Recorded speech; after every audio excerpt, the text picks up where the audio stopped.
2023 is obviously coming to a wrap, and I thought to myself, damn, a lot of stuff came out this year. Shows, movies, video games, a lot. But I sat down, I'm like, damn, how much movies did I really see? I wrote it down. Bang. There's like 27, 25 movies on here that I've seen. 25, I'm pretty sure. So with that, I came up with a bright idea. We have to make a tier list. So, you're going to get ready for Plugman. Y'all see it? Plugman 24. Me, Zay. 2023 movie tier list. Alright, let's get into it. And I know it's been 4 months. Listen, I know it's been 4 months, but I still do movie reviews. So after you see this video, you find me, you're like, oh, I like this guy. Let me hear more of him. Follow this page right here. Plugman Zay. We're taking the name Fresh Letters for when it comes to movies because Rotten Tomatoes really holding me. So I gotta come up with my own stuff. Mind you, I did say 4 months, but I'm gonna get back into it. 2024, we going strong. Hopefully, I can't make any promises. Don't shoot the messenger. Even though that's me. Let's get into the movie tier list. Come on now. One more time before we do get into the video. I'm sorry, but I am shooting on TikTok. I am not a genius when it comes to technology and video editing. This is the easiest place to do it. Mind your business. F tier, the worst of the worst. The movies that I thought just didn't hit, like, not even in the slightest. Like, I felt nothing. And mind you, probably already paused and seen it and be like, yo, he's tripping. But at number one, we have Expendables.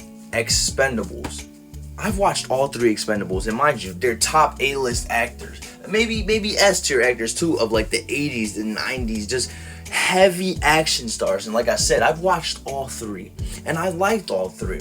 When I seen 4 coming up with Curtis Jackson, aka 50 Cent in it, I'm like, damn, they couldn't get anybody else.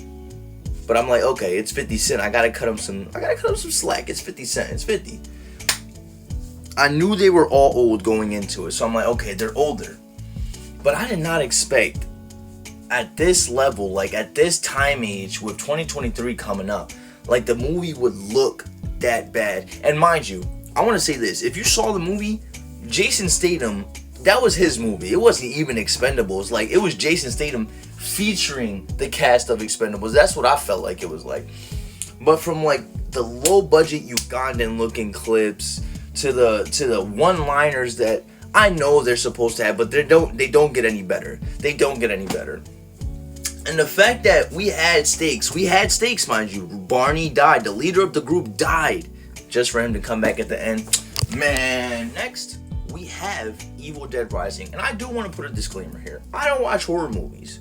And I've never seen any Evil Dead. I've seen, the Friday the 13th, the slashers, those classics. But I never watched Evil Dead. I know about the chainsaw guy, I know about the guy from Spider-Man, but that's it. I watched Evil Dead Rising. Not out of choice. They had it on. I watched the whole thing. I did not like it. I did not like it one bit. For a horror movie, that joint wasn't hitting. That's one. Like, I'm a bitch when it comes to horror movies. And this just didn't do it for me. I was sitting there the whole time like this. And mind you, I had no prior judgment to it, so I'm like, I can't go into it hating. I don't know about it. So bang. That's where I don't even know what to say, God. Like, that joint was just butt to me. Like, yeah, you could come at me for not knowing the story just then and third, but that joint was I know about the Necronomicon, but that joint just wasn't it. Spider-Man Lotus. Me, I'm Spider-Man, mind you. Spider-Man Lotus. Absolute garbage. Absolute. Like, let me give it some props. The suit was nice, probably high-tier cosplay type suit. It looks like it was handmade. The texture was very nice when they zoomed on it. The whole Spider-Man effects, decent. Not good, decent. And I'm nobody. Like, I'm a critic at the end of the day. I'm a critic, so if you come at me in the comments talking about some, you know nothing about VFX, you know nothing about special effects, shut up. I'm judging the movie off what it is. And I sat there for 2 hours. 2 hours. That's 120 minutes, 2 hours, watching this shit. Acting, trash. Casting, but everything else, oh my God. They tried to make it too much of a love story than actual Spider-Man. And that's cool, it works. Andrew Garfield did that. That's cool, and I love Andrew Garfield. My favorite Spider-Man, number one. But this didn't work at all. Next, we have D tier. Like I was talking about in F tier, these movies were bad, but they were at least kind of enjoyable, watchable at the end of the day. So at number 1, we have Ant-Man Quantumania. Let me tell you, straight off rip, it's a Marvel movie. It's gonna be decent to a caliber, but mind you, these recent Marvel movies, too much with the comedy, and now you got villains carrying them. I'm talking about you, Thor: Love and Thunder. The same thing with Quantumania. The villain carried. For a first introduction too, mind you, which is great. The villain carried for his first introduction. Without Jonathan Majors, this movie would have been nothing. No stakes, music wasn't hitting, unnecessary cameos, and just like added nothing, I believe, to the further plot of Marvel. Like, yeah, you could say introduce Kang, but now he's not even in there. They done throw my boy Jonathan Majors out of there. Oh, my fault. The Flash is second. So this movie, I want to say off rip, has a lot of potential. And the only thing that's hindering this movie from being at least high C, low B tier is the CGI. We all know for the CGI of the Flash, that John was absolute under F tier. Like that the CGI just really held back for the whole movie. Cause Ezra Miller did his thing. I want to put it out there. Ezra Miller did his thing. I forgot it was Ezra Miller in the movie when he was acting. Like, Michael Keaton, probably the best rendition of Supergirl we're ever gonna get. It had potential, but because of the CGI, bang, bang, bang, bang. And the music wasn't memorable either. I'm a big music guy, if you haven't noticed. Next. Robot Megan. Megan was the first movie I've seen of the year, January. And I gotta say, it's only a D tier, because it wasn't all that. It's kind of a Chucky knockoff. Getting into the whole modern robotic AI type thing. It's not a bad movie. It's just, it was the first one I watched, and there's so much more that's better that it just falls up in D tier. Honestly, I can't see. She was hitting that. She was hitting that dance. That's all I can say. Aquaman, Jason Momoa. He used to be so fine. What happened to Jason Momoa? Anyway, Aquaman. Just recently watched it. I think that was the last movie I watched in 2023. What can I say, man? It was the end of the DCU, and it seems like they wanted more. Like, the movie didn't leave off like this is it. The movie wanted more, obviously. The villain, you know, he wanted revenge, but I wasn't feeling that the whole time, really. It was more like a Green Goblin scenario. He touched a John, it was taking over his mind, Green Goblin style. CGI, better than the Flashes, you know, not too crazy. The music was terrible. Like, the whole movie, like, for the first, like, 3 minutes, talking about some Born to Be Wild. I ain't fuck with that. Aquaman is at D tier just cause it couldn't hold up to being the last. It wanted more, and I just didn't feel like they had passion for the movie. C tier, the movies that are just like, okay, these are good, but are they top? Anyway, we're starting off with Transformers: Rise of the Beast. I haven't watched a Transformer film in a really long time. Probably like Bumblebee was the last one that I've watched. I'm not a big, like, heavy, like, follower of Transformers, so this was a nice refresher, especially going up with Shia LaBeouf in them. Like, come on, those were bangers. But Transformers: Rise of the Beast, show me a new world, show me some new elements. CGI was great. It's Transformers. They're robots in disguise. It has to look good. Story was good. I mean, they're finding a lost artifact. It helps them out some way. The whole thing that I didn't like about it was the G.I. Joe thing.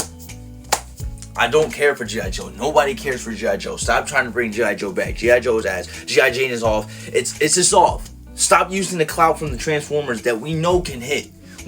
Oh yeah, I didn't watch the Mark Wahlberg ones, if I didn't say that. But yeah, so it was one that I haven't seen in a long time. But it's Transformers. It's great.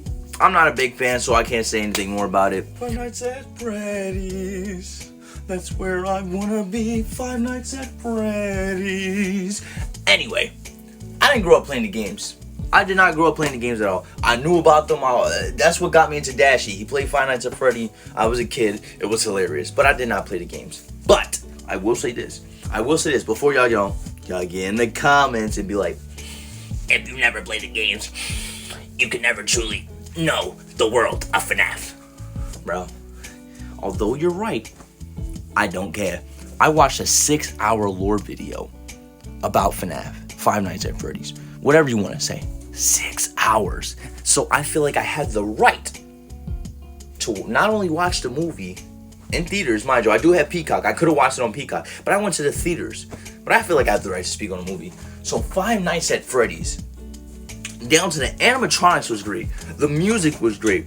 The story was a little, movie magic mixed up. I was like, wait, that's not in the lore. Or wait, they're doing this out of this. So it was mostly confusing, is what I'll say about the whole movie. Because if you know the story, if you know the lore, it got a little confusing, I want to say.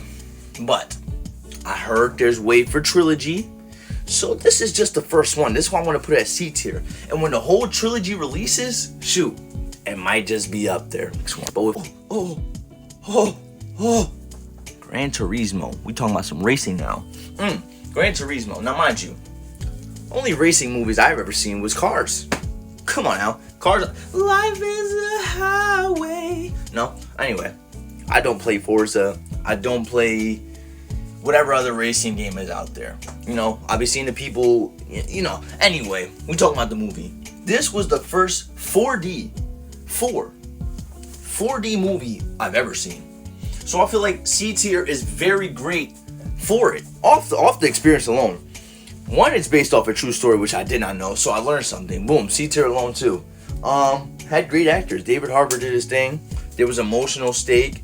The movie was good. A lot of things you would think that like are British, UK, we not gonna mess with, but it was a good movie. They went to Japan. They did the race where they, 3 racers raced 24 hours. I didn't know about that. It was a learning experience. It was an experience for 4D, which I'll probably maybe do again. I don't know. It depends on the movie, like this one. It was a racing movie, so it worked. This ain't Jaws. What am I doing? This ain't Jaws. It's The Meg. And not only that, The Meg 2, starring Jason Statham. I watched The Meg 1. The Meg 1 was definitely interesting. Taught me about megalodons. I ain't know about them, even though I'm a big dinosaur boy. I ain't know about it. But The Meg 2, I was like really asking the whole time for like the first 10 minutes, like, yo, I thought there was only one. Then you telling me like it got kids, it got family just living out in the depths, in the underworld, like the Godzilla in them. You telling me like they living in a Hollow Earth type style, that John? Anyway, The Meg 2 was a really action-based movie, which was good. We got like a dinosaur movie. We got a bunch of big, terrifying animals that we thought were extinct, wreaking havoc on our world. And that John was tough, I gotta say. That John was tough. But it's just that. It's just a C-tier movie. I can't really say much about it. You saw it. You really can't say much about it. Dumb Money. Dumb Money is one of those movies you'd be like, damn, I wanted to go to the movies. It's got some good actors in it. Let me just get a ticket for Dumb Money. And that's exactly what it was. I'm like, this ain't no blockbuster film, like Transformers or Five Nights at Freddy. But it's a good film. It looked like a good film. It got Paul Dano. It got Sebastian Stan. It's got the bull from Transformers. He was in there.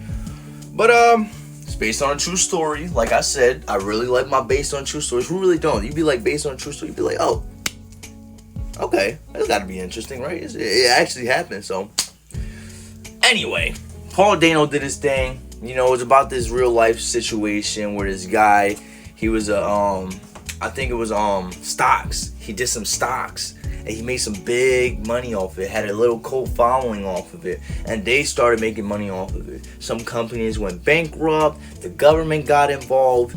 Dumb Money. Good movie. Plane. My fault. I'm a little characteristic. But Plane was one of the movies I've seen in the beginning of the month also. Early January, probably late January. I don't know. I think it was in January if I'm not mistaken. But it was a good movie. It's one of those movies again. Oh, this looks good. Oh, it's got him in it. I gotta go see it. Plane was a good movie. Nothing too crazy. Pretty much solid action-based movie. Plane crashes. The pilot saving people. They get saved. It's really not much to say for these small, underrated movies like Dumb Money and Plane. They're just solid C-tier movies. Like I said, solid. But I don't know if they top. B tier. We get into B tier. B tiers are like, these were really good movies. But just something minor too. Something minor holding them from being like, wow, this was a movie. So let's start off with Cocaine Bear. Cocaine Bear. What a good time when Cocaine Bear came out. It's a movie about a bear who's high off cocaine. Like, who wouldn't want, like, look at me. You wouldn't want to see that? You're telling me you didn't see that? Come on now.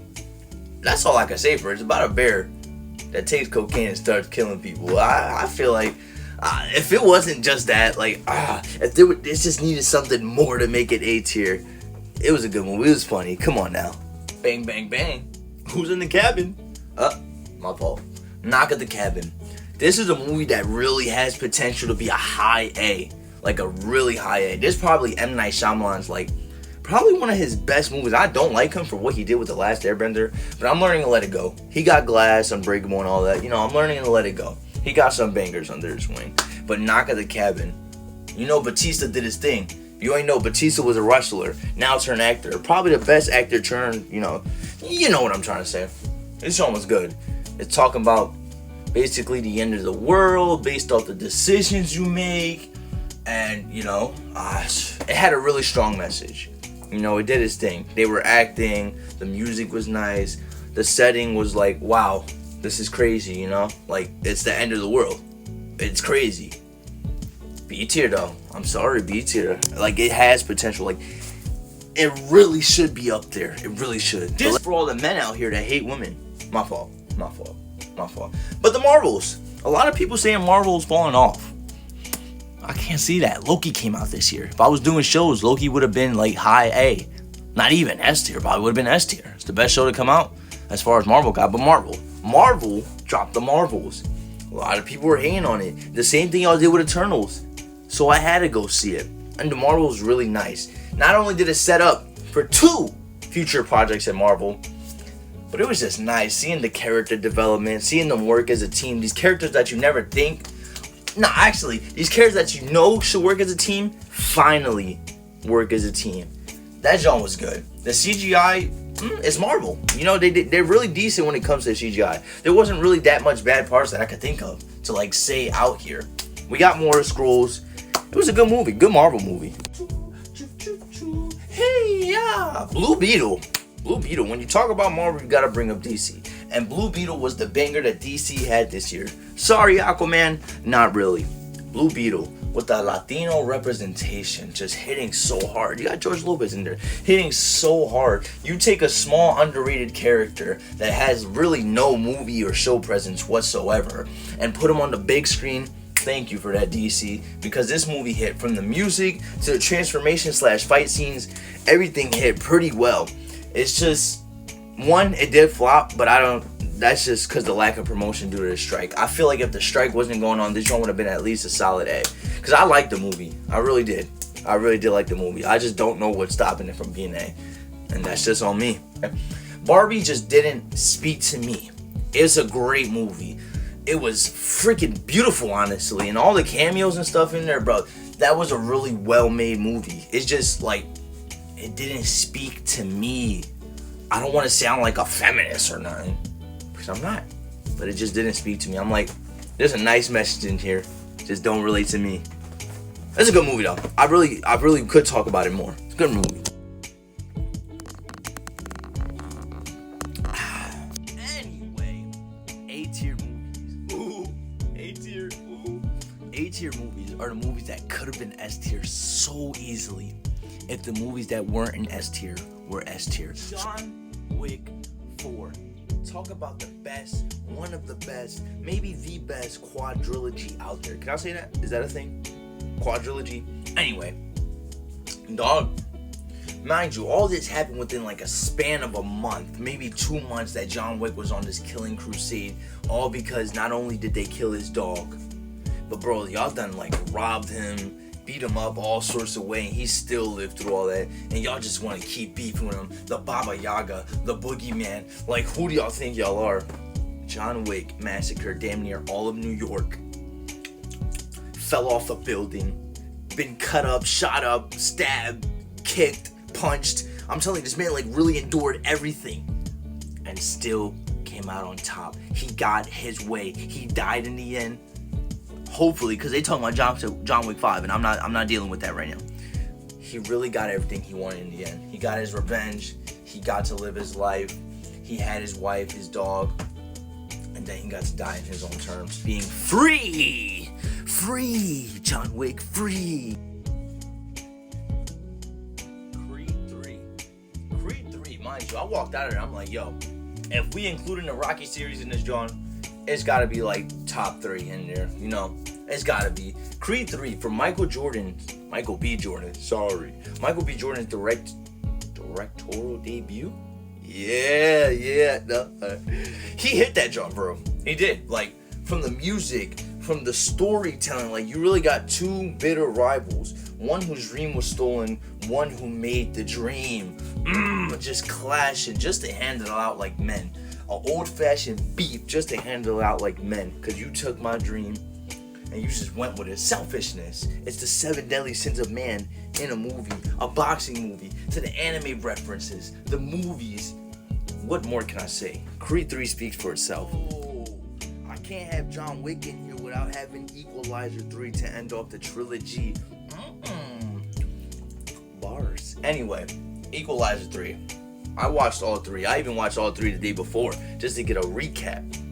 And this shit, let me tell you, Equalizer 3 was just the ribbon on the present because it wrapped everything up so nicely. Like, character development, I'm telling you, character development. Just seeing him do what he does, but like, yo, he's tired of it. He's trying to live in peace. He's trying to give peace to other people, and trouble just keeps following. Now, I don't believe, if I can remember it, I don't believe there was a setup for number 4, which was great, which probably would put it a tad bit over John Wick, but I can't say that. Equalizer 3, probably one of my top 5 trilogies ever. Where's she go? She's missing? No, I'll stop. I'm sorry. Missing. Stormy Reed. Nia Long. Such a great movie, man. Like, the whole point of it being an A tier, like, I really want to put it in S tier, but the whole point is that it was shot on everything except like a film camera. Like, you got a phone camera, you got a laptop camera, you got cameras in streetways, you got like everything except from like a person standing right in front of them.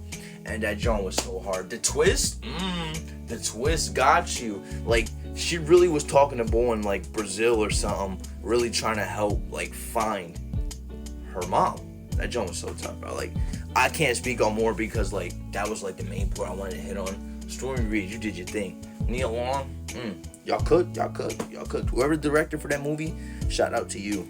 Before we get into S tier, you know, the final shebang, we get into S tier, then I show you the whole list as a whole. I wanted to show you some of the movies that I wanted to see, but I just couldn't. Whether I didn't want to pay for them, whether I missed them in the theaters, or they really just weren't showing them at my theaters. We have at number 1, 65. I love dinosaur movies. And then you just add time travel into that. Come on now. That's a banger. I ain't seen the movie, so I can't say it broke real.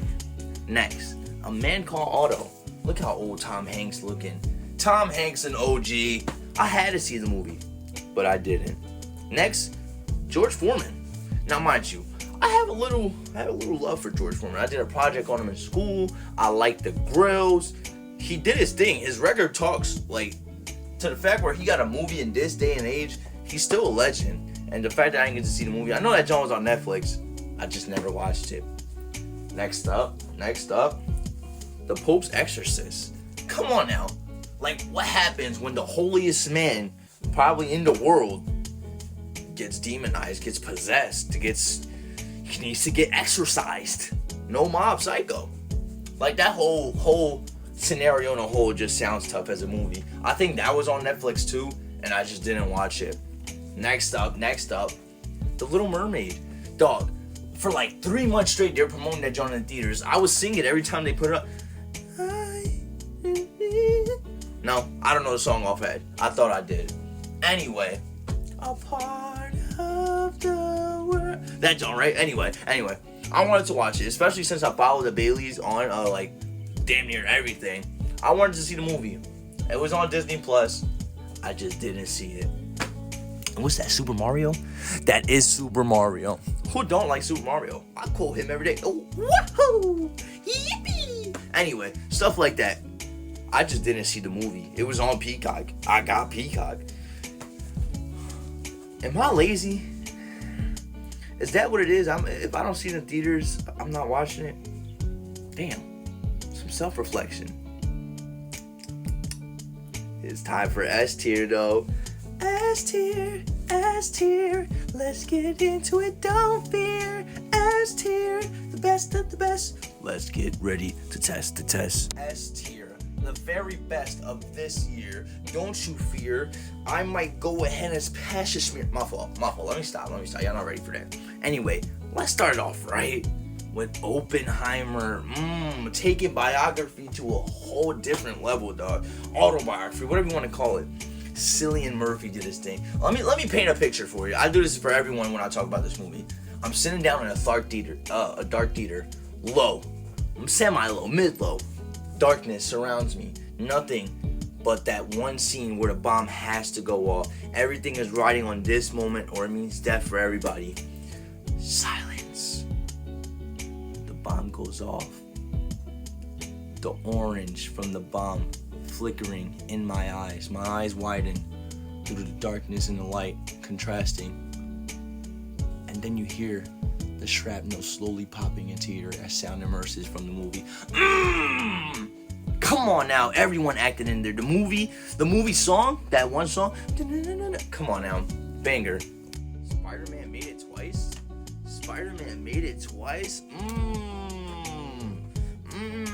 Spider-Man Across the Spider-Verse. Do I even gotta speak on it? Movie banger. It's Spider-Man. Automatic A tier if the movie wasn't good. I don't care. I have posters. I have figures. The soundtrack. It got in Fortnite. Like, I don't have to speak for this movie. And I'm not. Automatic S tier. If you have a problem with it, deal with it. Guardians of the Galaxy 3, baby. That John almost made me throw up crying. Like, to really wrap it up. Like, this is the true meaning of wrap it up and let's start new. Like, he really ended off everyone's story so perfectly and then gave him leeway to do more. Rocket Raccoon's backstory will have you on your knees yelling out, why would you do this to this cute little specimen? Like, this movie is everything I want it to be, and it gave me my favorite song of all time, Creep. Like, I didn't know about that song until now because I'm ghetto, and now I do. Let's move on to wrap it up real quick.